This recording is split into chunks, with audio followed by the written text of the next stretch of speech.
Jericho, gandang-ganda sa nobyang si Janine Gutierrez. May milasma.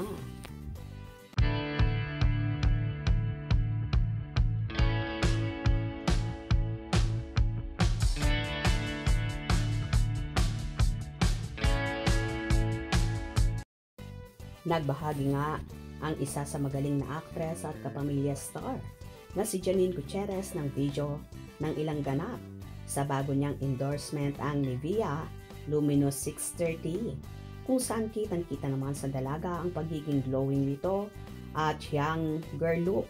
Kaya naman kahit ang nobyong si Jericho Rosales ay gandang-ganda sa dalaga, kung saan napakomento pa ng may milasma.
Hindi nga may tatanggi na isa si Janine sa may pinakamagandang mukha sa mundo ng showbiz. At sinasabi nga ng marami ay wala itong retoke sa katawan at walang ipinagalaw or salamat doc na matatawag. Marami naman ang humahanga at napapasana all na lang kapag nakikita nilang rumampa ang dalaga na perfect talaga ang pangangatawan. Kaya hindi katakataka na lalong ma-inlove at mahumaling si Eko sa nobya dahil sa angkang kaseksihan at kagandahan ng iniirog na so smart pa.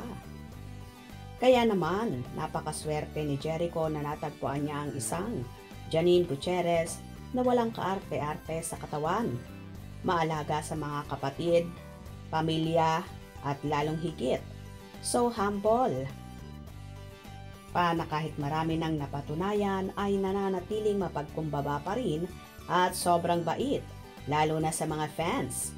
Mapagmahal din ang dalaga sa lahat ng tao. May mga fans naman na may kilig comments. Ganda, my favorite, Ekonin. Miss na namin kayo, grabe. At Jericho Rosales Official, ako na po maglalagay ng Nivea sa iyo, sir.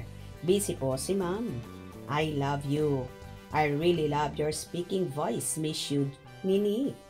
You look splendid, Nini, even without makeup. There she is, my Nini, idol. Janine, you're so beautiful. Always blooming. Iba talaga ang ganda ni Janine, kaya naman todo na in love si Eko. Super beautiful and classy beauty. Well, mukha naman talagang Diyosa ang anak na panganay ni Lotlot de Leon at Ramon Christopher Gutierrez na barbing buhay nga kung tawagin ng ilan.